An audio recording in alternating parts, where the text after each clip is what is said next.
Welcome to Business Calculus. This is the first part of section 3.2. 3.2 will span two different video lectures because it's kind of a long section. Do want to remind you that homework 8 and quiz number 8, which covers sections 3.2 and 3.3, are due on Sunday, March the 29th at 11:59 p.m. This quiz will be a combination of multiple choice and fill-in-the-blank questions, so you'll have some of each on that. You do still have to get 75% on the homework before the quiz will open. Please make sure that you have downloaded it, installed, and checked the lockdown browser before you try to access that quiz. Also, remember you should have received an email that offered you online tutoring through the homework. So if you find yourself in questions at strange hours of the day and night and can't reach your instructor, you can use the online tutoring that's now available free of charge to you through Pearson's products. So let's get started with section 3.2. So 3.2, some of you may have started before spring break, so this first part may be a kind of a review, but we're just going to go ahead and start it all on the kind of ground level here. So section 3.2 discusses using the second derivative to find those same maximums and minimums that we found with the first derivative, and also talking about how to sketch the graph and a couple other things that we can use for the second derivative. So, all right. So first of all, your second derivative tells you where a function is what we call concave up or concave down. So essentially, concave up means the graph kind of opens up, and concave down means that the graph opens down. So when we talk about the derivative, then now we're talking about the derivative is increasing. So at this point now we're going to be talking about the second derivative is going to be positive and the second derivative is going to be negative, and that's what's going to help us figure out concave up and concave down. But I really kind of want you to see a picture of the concave up is that opening up feature, and the concave down means that it's opening down. So let's move along and talk about this second derivative test. So just like we found the critical values in the first derivative, we're still going to use those same critical values by finding the derivative, setting it equal to 0, and solving for x. Any value that makes the first derivative 0, we can consider a potential relative maximum or relative minimum. May not be. We may find out that it has some other feature, but if it's a possible maximum or minimum, we can actually use the second derivative to determine whether it is that maximum or minimum. So if it is a critical value from the first derivative, so in other words, if the first derivative set equal to 0, we get this value of c, and c is on some interval. If we plug that c into the second derivative and we get a positive value, then what this is telling me is that the second derivative positive tells me that the function is concave up. So it means it's going to kind of open up to a certain extent. And if it is such that it was a critical value from the first derivative, then that tells me that it is a turning point, which is on the bottom, so it is a relative minimum. So if it opens up, then my turning point is a minimum. Similarly, if that critical value came from the first derivative, that value of c, if we plug this into the second derivative and we find out that it's negative, then this is telling me that my function at this value is concave down. If it's concave down, it turns upside down like this. And if we know that that is a critical point from the first derivative, then we know that that turning point is going to be a maximum. Now, so if it's concave down, it's a maximum. If it's concave up, it's a minimum. The second derivative, if we actually get 0 when we plug it into the second derivative, then it tells us we need to go back to the first derivative, evaluate a little bit more, or we can use what's called the second derivative to test for concavity, and we'll talk about that one in a minute. So just suffice to say, if you get a critical value from the first derivative, plug it into the second derivative, and you get 0, you gotta do something else, okay? All right. So let's use the second derivative test to find any relative extrema. Remember, relative extrema is just a collective term for our relative maximum, our relative minimum, and anything, either one of those. So we start by we always still start with the first derivative, because the first derivative is going to give us our critical values, our values of c, like we saw on the previous slide. So the first derivative of this function is going to be 3x squared plus 6x minus 9, and to find those critical values, that we need for the second derivative test. We're going to take this 3x squared plus 6x minus 9 and set this equal to 0. That's how we find those critical values. All right, so my pen is wanting to act up here. So is equal to 0. I'm going to factor this 3 out. It does make just the factoring a little bit easier. 2x and then minus 3. And so now we can see that this polynomial factors into, we have 2 parentheses, and x and x, the factors of 3 are 3 and 1. We need a plus 3 and a negative 1 to give us negative 3 and a positive 2 in the middle. Now I'm not going to set the factor of 3 equal to 0 because it doesn't have any variables. So I get 2 critical values from this. X plus 3 is equal to 0. X minus 1 is equal to 0. So my 2 critical values are negative 3 and positive 1. So these are my 2 critical values from the first derivative. These are the 2 values that make the first derivative equal to 0. Now the second derivative tells me that, well, first of all, I need to find that second derivative. So my second derivative is going to be 6x plus 6. So I'm using the first derivative to get to the second derivative. So now I'm going to plug these values, these critical values from the first derivative, I'm going to plug them into the second derivative. And so just kind of color coding this just a little bit so that you can see what's happening. So literally I'm going to plug in this negative 3 here. And so this is going to give me negative 18 plus 6. So this is a negative 12. Because this negative 3 is a critical value from the first derivative, and because the second derivative is negative 12, which is less than 0, then that tells me that at x is equal to negative 3, at x is equal to negative 3. Do you remember, if it's concave down, then that means that this is going to be where the relative maximum occurs. So our actual relative maximum value we'll find by plugging that 3 back into the original function. But the relative maximum occurs at x is equal to negative 3. Once again, if it's negative in the second derivative, it's opening down, so it's going to turn down. And so that means my turning point's on the top. Okay, we'll find that actual point in just a second. All right, so the second one of these, we're going to take the second derivative again. This time, however, we're going to plug in the critical value of 1. That's our other critical value from the first derivative. This is going to be 6 times, and we'll plug 1 in, plus 6, just so you can kind of see what's going on. I'll definitely color code it. I may not do that on all of these, but I will on this one. And this is going to give me 6 plus 6, which is 12.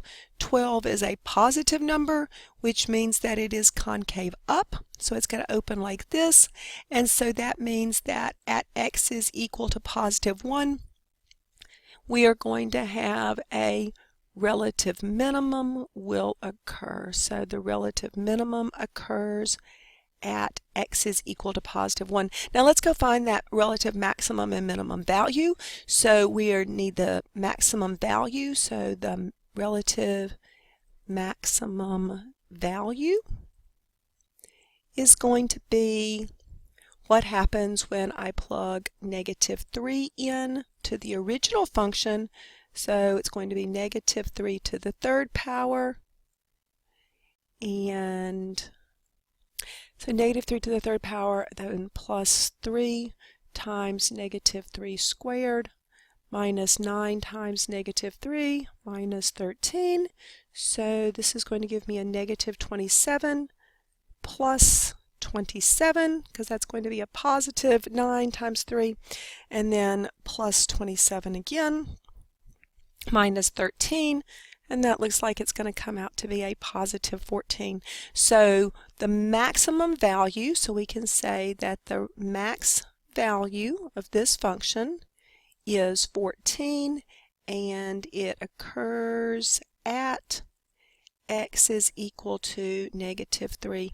Very useful if you're looking for these non-multiple choice questions, so just be careful there. So, okay, so we've determined that there's a relative minimum which occurs at x is equal to 1, so let's find that minimum value. And we're going to find that minimum value by plugging the 1 into the original function. So f of 1 is going to be 1 cubed plus 3 times 1 squared minus 9 times 1 minus 13. I like working with 1, so I'm going to have 1 plus 3 minus 9 minus 13. That looks like that's going to be a negative 5 minus 13, so looks like a negative 18. So we can say that the minimum value is negative 18, and it occurs at x is equal to 1. And we are done with that problem. That took a little bit of time there. All right. So this next one, the derivative is a little bit more challenging because it does involve these e's, but we're going to remember a few things about e. So the first thing we're going to do is we're going to find that first derivative. So our first derivative of this function, we're going to recall how to find the derivatives of our natural exponentials. Derivative of e to the 2x, remember we find the derivative of 2x, which is just going to be 2, and then I have 2 times e to the 2x, minus the derivative of e to the x, that's one of my favorites, it's just e to the x. Okay, let's go ahead and find that second derivative while we're at it, just because we can. So the second derivative, we know we're going to need it, so it doesn't really matter when you find them. So the second derivative, again, is going to be the derivative of 2x, which is 2. So 2 times 2 is going to be 4 e to the 2x. And then again, the derivative of e to the x is just e to the x. All right. So let's go find those critical values from this first derivative. So we're going to take 2e to the 2x minus e to the x, and we're going to set it equal to 0. Now we look at this and say, okay, well, there must be a greatest common factor. We know there always is, and so we're going to factor out an e to the x. Now keep in mind, when we factor, we divide, and when we divide like bases, we're subtracting the exponents. So this 2, we're going to be left with that, e to the 2x divided by e to the x, so we have 2x minus x is going to give us, if I have 2 of something minus 1 of something, I'm left with 1 of something, okay? So 2x minus x is just going to be x. And then minus 1, because I completely factor out that e to the x, all right? And this is equal to 0. Now, when I do that, I can take e to the x and I set that equal to 0. We're going to come back to that one in just a second. And then I take my second factor of 2e to the x minus 1 and set this equal to 0. Well, I am not going to get any critical values here, so there's going to be no critical values from this. If you recall what that graph looks like, it never actually touches the y-axis, so I can't make e to the x 0. There's no value of x. You can try all day long, but you can't plug a number in for x to turn e to the power into 0. Just doesn't happen. We'll talk more about that in chapter 3.3. Yeah, 3.3. Okay, so let's move on to this one. So we have e to the x. We're going to add 1 to both sides and divide by 2. So we have e to the x is equal to 1/2. Now if you recall, in order to solve this kind of equation, we're going to take the natural log of both sides. So the natural log of e to the x is going to be equal to the natural log of 1/2 or 0.5, however you want to plug it into your calculator. I would suggest plugging it into your calculator. So the natural log of e to the x is x. And the natural log of 1/2 is going to be, let's see, pull up my handy dandy calculator. The natural log of 1/2 is going to be negative 0.69. So negative 0.69. That's a sufficient decimal. I probably wouldn't round it to negative 0.7 unless it told you to round to 1 decimal place. Okay, so here is my critical value for my first derivative, and so that's what I want to plug into the second derivative. So now I want to say, all right, I need to find the second derivative evaluated at negative 0.69. All right. Now, you could also plug in the natural log of 1/2 if you want to. That might give you a little bit more accurate value, but this should be sufficient. So at this point, we're going to say 4 times e, 2 times negative 0.69. We'll plug this into the calculator, minus e to the negative 0.69. And when I plug this into the calculator, you should be getting your calculator out right about now and plugging this in. So 2 times negative 0.69, and I'm going to raise that and multiply it by 4, and that's going to give me 1.063, oops, 0063, sorry, we'll erase this. I think it's probably helpful if you do this as I'm doing this so that you know what kind of answers to get, and then we'll do our e to the negative 0.69 power, and that's going to be 0.50157, etc., etc., etc. And when I subtract this, so I'm going to, I did pull up my handy dandy calculator, and I put it all back into the calculator, so I got a really kind of nice value here. And this is going to be my value. Now, the actual number doesn't matter that much. What it does matter is that it is a positive number. So since it is a positive number, then that tells me that the function at this point is concave up. And if it's concave up and a critical value from the first derivative, what that means is that I'm going to have at x is equal to negative 0.69, I will have a relative, opens up, yes, you got it, minimum. All right, so that's going to be my relative minimum is going to occur at x is equal to negative 0.69. Okay, now for this kind of problem, I would probably tell you to stop right there. I'm not going to ask you to actually find that minimum value. You could if you needed to by plugging that negative 0.69 back in for x, and it would give you a value, but at this point I would probably simply ask you, where does that relative minimum occur? So the relative minimum occurs, and that's going to be kind of a big notation, is going to occur at that x value. Okay, all right, let's move on to the next topic, which is our test for concavity. So just like we used the first derivative, set it equal to 0, solve for x, put those numbers on a number line, and checked on either side of that to see where the function was increasing or decreasing, we can do exactly the same thing with the second derivative. We'll find it, we'll set it equal to 0 or find where it doesn't exist, and then we'll put those critical values on a number line and check on either side, and this is going to tell me where our function is concave up or concave down. Rather than having a relative extrema when the concavity changes, which is what we have when it changes increasing to decreasing or decreasing to increasing, now we have where there is a change in concavity, we have something called an inflection point.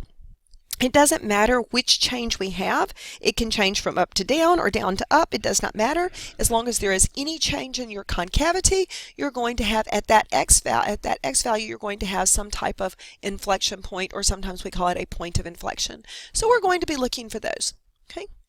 So at this particular problem, we have a graph, and it simply says identify that point of inflection or points of inflection and the intervals where the function is concave up or concave down. Well, I want you to look for the concavity first. And this one is actually a pretty nice graph because it's kind of very, to me, obviously opening up, and then it changes to opening down. This place where this change happens is right here. It is at an x value of 1 and at a y value of 2. So we say at the ordered pair 1, 2, we have that inflection point because that concavity does change. Notice this is not an extreme value. It is not a maximum or minimum. Maximum, minimum we have here, but this is a change in the concavity. Now we can talk about the intervals where it is concave up or down. So on the interval from negative infinity, we're always going to use this x value here, from negative infinity to 1. So on this interval it is opening up, and so we say that the function is concave up. And then on the second part of our graph, from here to the end, so from 1 to positive infinity, the function is opening down, and so we say that it is concave down. All right, that's all they want you to do on this one.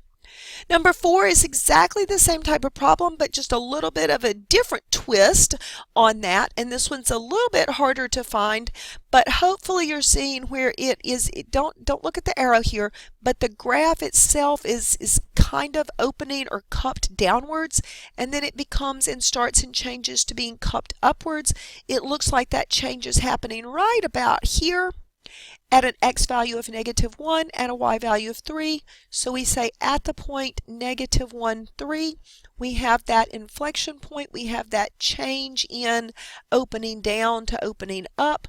So we can, once again, we can call it an inflection point, or we can call it the point of inflection. We do have two intervals of different concavity, so -infinity to the x value of -1, and then from -1 to positive infinity.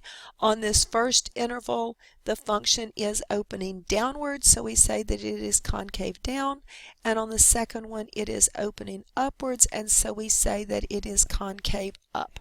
Okay? And so now we have our intervals of concavity. Okay? All right. So in this problem, actually the next several problems, we're going to do a whole bunch of stuff. So we're going to start off by looking at the domain and the derivatives and the domains of the derivatives. Then we're going to find those critical values from the first derivative by setting that first derivative equal to 0 or finding where it doesn't exist. We're going to use the first derivative to determine the intervals of increasing and decreasing. We can also find our relative extrema from the first derivative. Then we're going to find inflection points by setting the second derivative equal to 0 or find where it doesn't exist. Then we're going to do similar number line with the second derivative and critical points to find intervals of concavity. And then finally we're going to put all of this stuff together to sketch the graph. So this is going to be kind of a long problem. The next several of these are going to be kind of long. I'm just going to do one on this video, and then I'll save the remaining ones for the second video lecture on section 3.2. At any point in time, you are welcome to pause these videos, come back to them, re-watch them, whatever makes it easy for you to do. I do hope that you've printed off the notes and that you're trying to follow along with these and take notes as we go, maybe even answering some of the questions before I get to them, and then comparing your answers with mine. So let's look at this particular problem. Actually, I think I'm going to do 5 and 6 in this video, and then we'll stop after that. So problem number 5, we're going to do all of those things. It is a polynomial function, so it is going to be defined everywhere. So we can say that the domain for this function is all real numbers. Remember, there's no exponents that are fractions or negative, and so therefore it's a nice polynomial function. So we're going to go ahead and find the first derivative of this function. And the first derivative of this function is 3x squared minus 27. And we can go ahead over here and we'll go ahead and find the second derivative of this function, because we might want to use that. Sometimes it's kind of nice to go ahead and find both of those. So the second derivative would be just 6x, because the derivative of -27 is 0. Okay. So to find the critical values from the first derivative, we're going to set 3x squared minus 27 equal to 0. Once again, just like on a previous problem, I would take that greatest common factor out, and so 27 divided by 3 is 9. This makes it a little bit nicer. Go ahead and factor this. I think it's nicer to factor. Some of you who've paused this and are coming back and checking your answers, if you only got one value for x, then you probably want to look at factoring these problems in the future. Okay, so here's x is equal to 3 and -3. Once again, we don't use this factor of 3 because there's no variable there. So we have two critical values. Those two critical values are each going to go on my number line for the first derivative. So this is my first derivative number line. We don't have to make it huge. So first derivative number line. Our value of -3 goes on here, and our value of +3, and then we're going to select some values in each of these intervals. So -4 is a nice number, 0 is a nice number, and +4 is a nice number. And I actually want to evaluate the first derivative at each of these points. So I'm going to evaluate the first derivative at -4. And this is going to be, it doesn't matter which version of the first derivative you use. You can plug them back in here. You can plug them into the factored form. That is okay. This is the same as 3 times x plus 3 times x minus 3. if you want to plug it in there, or you can plug it into this version. So this is going to give me 3 times, and I have negative 4 squared minus 27. Well, negative 4 squared is 16, so I have 3 times 16 minus 27, which is going to give me 48 minus 27. Most importantly, what this does, it gives me a positive number. So my function is increasing on this interval. So if I want to start talking about intervals of increasing and decreasing, I can say it increases from negative infinity to negative 3. Now let's look and see what happens on the second interval. This first derivative evaluated at 0. 3 times 0 squared minus 27. That comes out to be negative 27. Negative being the key there, so it is negative, so the function is decreasing on the interval from negative 3 to positive 3. And then finally, if I find the first derivative and evaluate it at 4, then I'm actually going to get the same thing I did when I evaluated it at negative 4, because negative 4 and positive 4 squared both give me the same thing, and this is going to be a positive value. So the function is also increasing. Notice I'm using a comma here on the interval from 3 to infinity. So what I notice is that there's a change at negative 3 and a change at positive 3. The function is increasing and then it is decreasing. So it is going up until it gets here, it is going down until it gets here, and then it is going back up. So at these particular x values, at x is equal to 3, or let's try this, at x is equal to negative 3, I am going to have a relative maximum, all right? And at x is equal to positive 3, I'm going to have a relative minimum.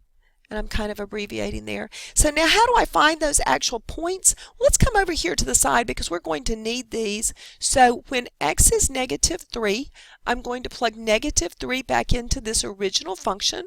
So that would give me, we'll come over here and we'll do it here.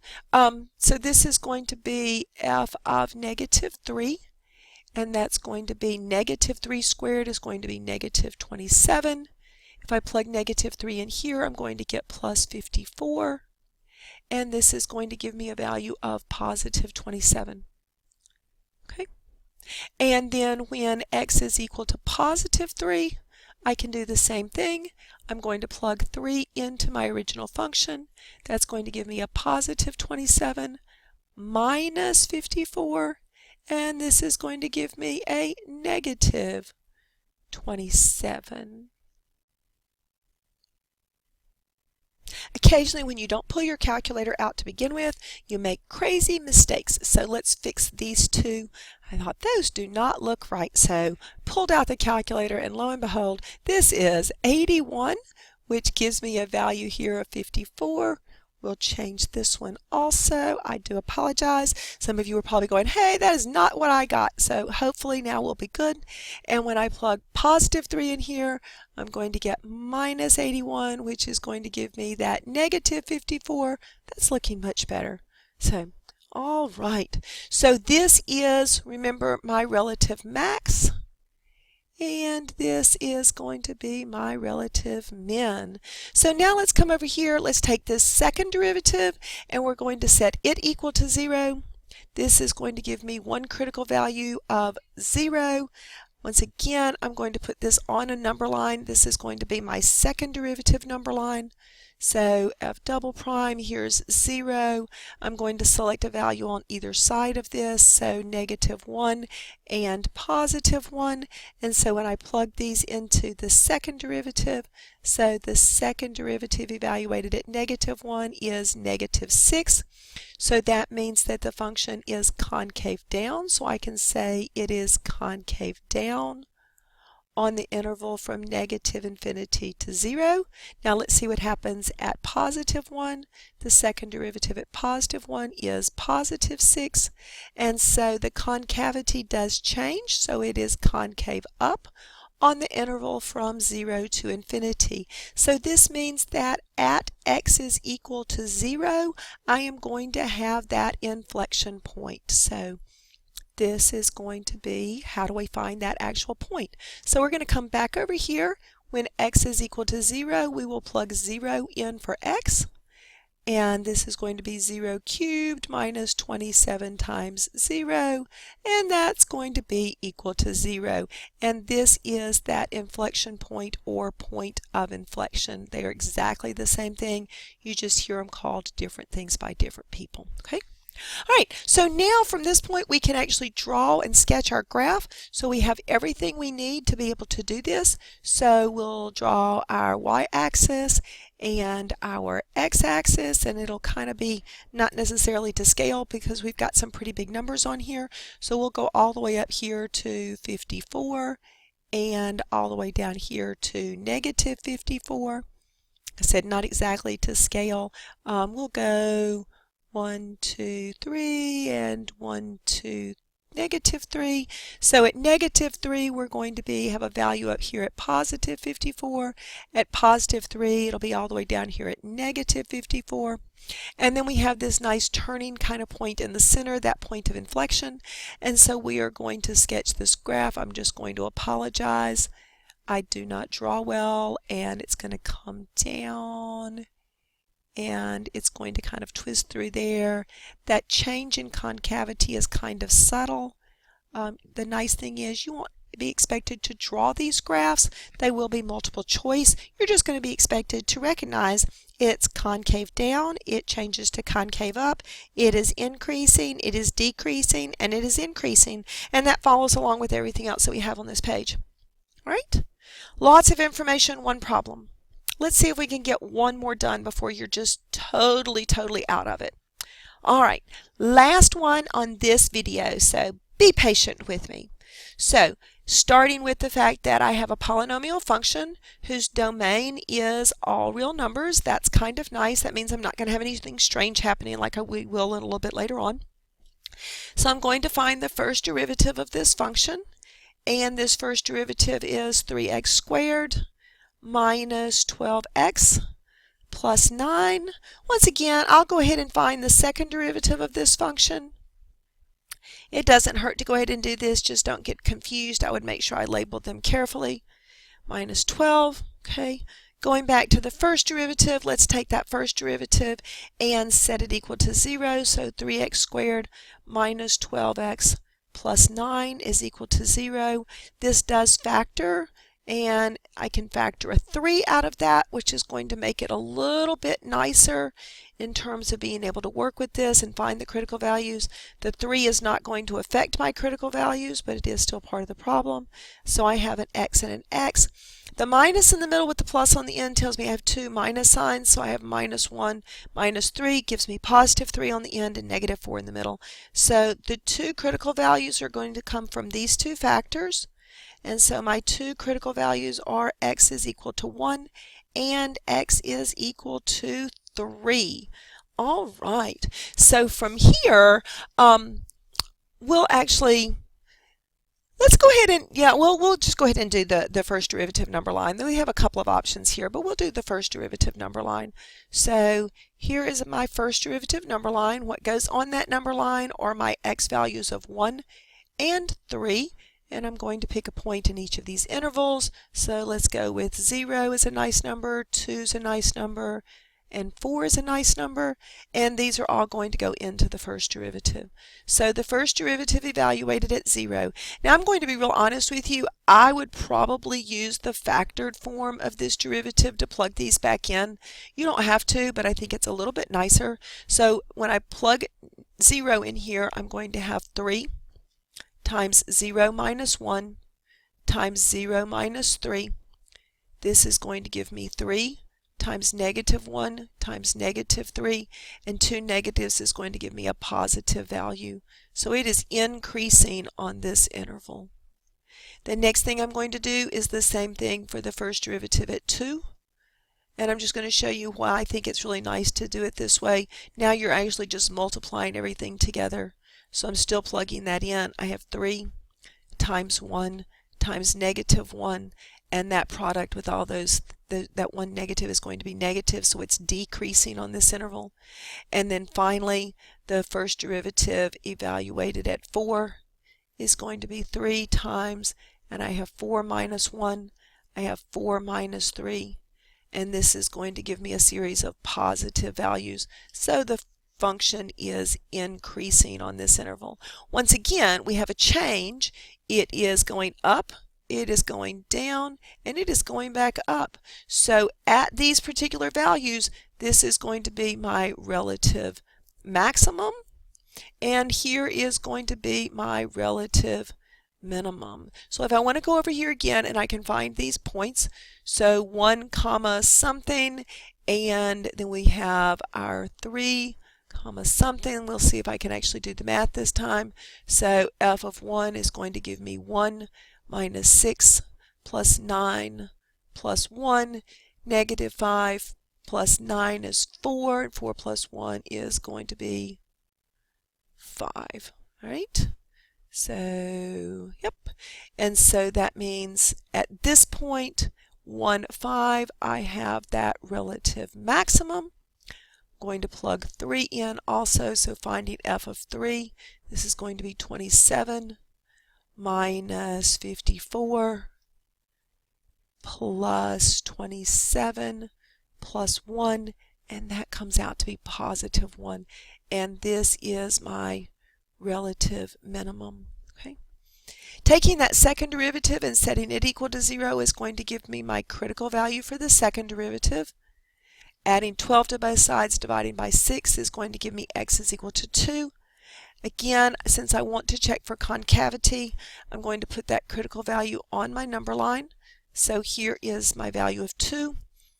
Points on either side of this are going to be 0 and 3, and these are going to go into that second derivative. So the second derivative evaluated at 0 is going to be 0 minus 12, which is going to be negative 12. So my function is concave down. And then the second derivative evaluated at 3 is going to be 18 minus 12. So it's going to be a positive 6. So the function is concave up. Now, being concave up at this x value of 3 does confirm that we have a relative minimum there. So it's kind of nice that we've done that work, and we could have plugged 1 in here. So just kind of a nice confirmation. The other thing it does tell us that there is a change in concavity. So at x is equal to 2, I am going to have that inflection point. Okay. So we'll just kind of abbreviate. To find that actual point, I'm going to plug 0 in for x. I'm going to find f of 0. That means I have 0 cubed minus 0 plus 0 plus 1. Oh, that's so very nice. At the point 0, 1. Okay. Okay, so as you can see, I don't really know why I put the point 0 in here, but that is a lovely point on my graph 0, 1. My inflection point is actually at 2. So why nobody raised their hand and asked me a question is beyond me, but well, you probably did, but I couldn't see you. Okay, so been a really long day. So let's try finding, so this is not your inflection point. It is just a really nice point on your graph. So it is not the inflection point. So let's go back and actually find the inflection point. So the inflection point is going to be when x is equal to 2, and we can still plug 2 in, and so we'll find f of 2. That's going to be 8 minus, so 2 squared is 4, so we'll have minus 24 plus 18 plus 1, and probably would like to not have my graph down here, so we're going to move our graph. We'll come back and fix that so you can see how crazy this stuff is. So it looks like I'm going to get a value of 3, and so now we have 4 points to graph. Just this fun one up in here. All right, let's try this one more time. Sometimes when you start graphing, you realize, hey, I kind of did a goof there. So, all right, so once again, we're going to graph these points. So I know I have to go all the way up here to 5. So I have the point 1, 5.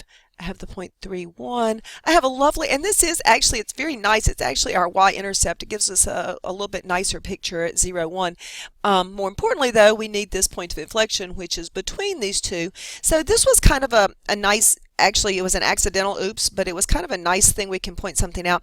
Typically, your point of inflection falls between your relative maximum and relative minimum. So if you have one of each of those, it's usually going to fall in between there. And that's kind of what happened when I realized that this was not what I wanted it to be. So, okay, so we're going to bring our graph down here, and then it's going to come through here, and then that very subtle change in concavity, and then back up, and there's going to be my graph. So it increases, it decreases, and it increases again, just like I said over here in my intervals.